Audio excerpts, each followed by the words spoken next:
Welcome to Cemetery Road. On this episode, things are going to be a little different as I have combined a bunch of stops that I have made at cemeteries into one episode. Now, when I'm going places, when I'm traveling between towns and I see signs for cemeteries, I'll stop and I'll check them out and I'll do a little filming. I'll take a few pictures, but a lot of times I don't have enough time to really document the location to the point where I would have a full episode. So I've taken these little excursions that I've done, these little side trips off the main road, and I've compiled them together so that you can at least get somewhat of an idea of what these locations were like. So let's kick off season 4 with this first quick trips episode of Cemetery Road.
So this was a quick stop. I'm on my way somewhere, saw a cemetery sign, obviously I had to stop. So super quick. It's an old family plot. It's not that big. There are a few stones here, some of them pretty old, some of them unreadable. A lot of very similar stones, like these ones right here, especially ones that lined back here. So it's super interesting and it's super peaceful and cool looking location. The thing that kind of struck me though when I walked in here at the very first thing is in the corner are just a bunch of stones, are just a bunch of markers just piled up in this corner that I think were at some point in here or are supposed to be somewhere in here. I don't know. It was a little jarring to see that when I walked in. And so I'm trying just to be respectful of not knowing exactly where people are buried in here. So I just kind of took a few shots, took a few photos. It's a very interesting and cool cemetery, but I really got to hit the road. So catch you on the next one. Once again, I find myself driving down the road, coming across the cemetery and having to stop and check it out because it looked so cool. So that's what we're doing here. Let's wander about and see what kind of stones we can find.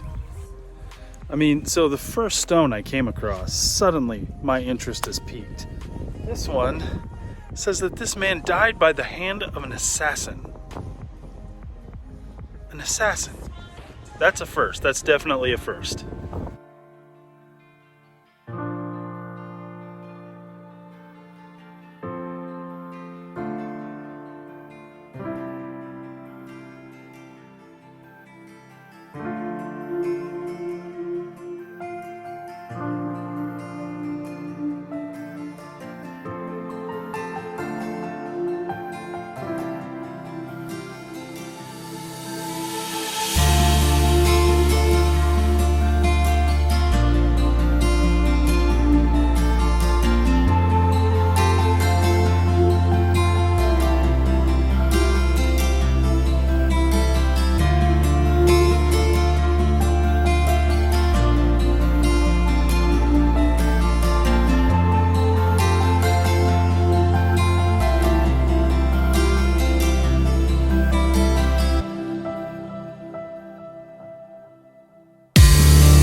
So what I'm noticing in this particular cemetery is a lot of these stones are very, very old.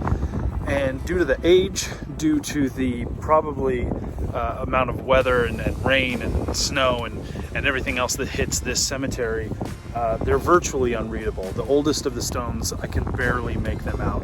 Partially due to being worn down, but also partially due to being kind of dirty with moss growing on them, that kind of thing.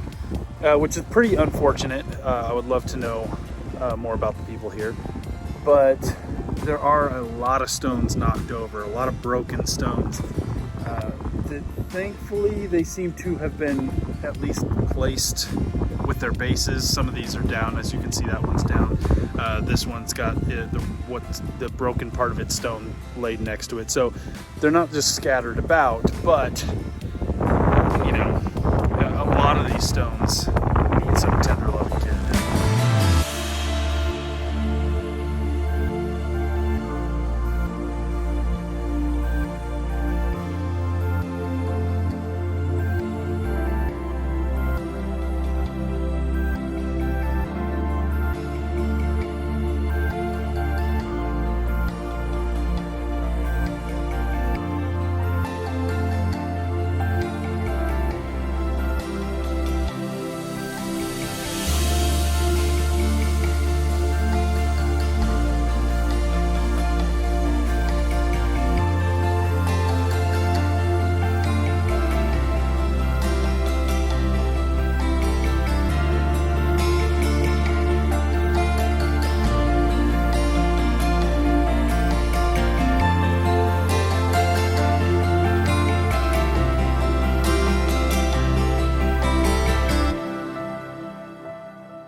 So I am here in Big Cabin, Oklahoma on quite a big road trip. So I passed this cemetery on my way to where I'm going. So it's definitely one of those times where I just pull off the side of the road and check the location out. So I don't really have a whole lot of information about the location itself, other than it's right next to a freeway. So it's kind of noisy, as you can tell.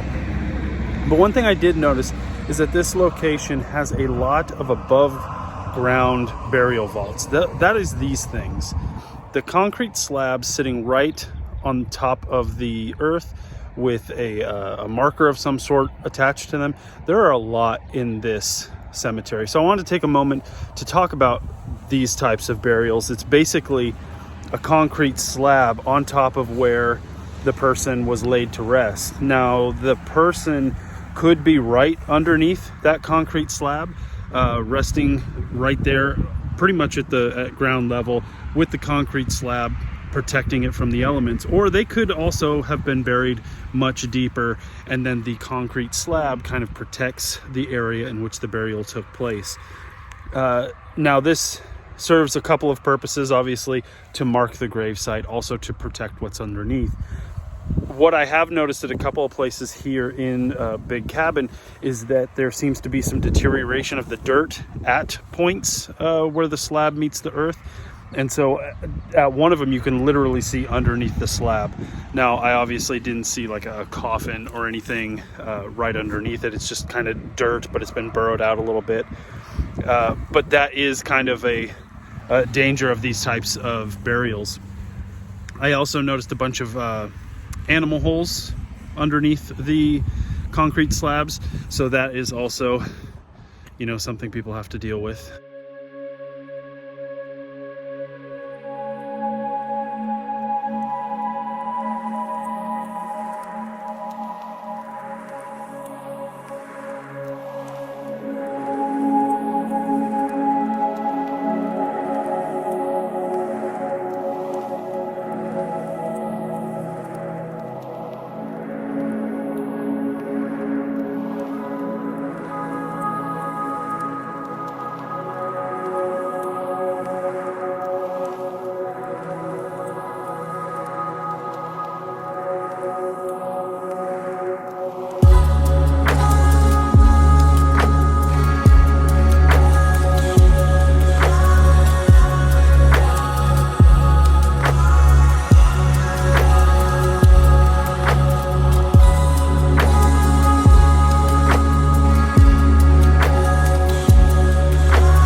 This is a remarkably quiet and well taken care of cemetery. It is still in use, and it's a nice little stop on my way.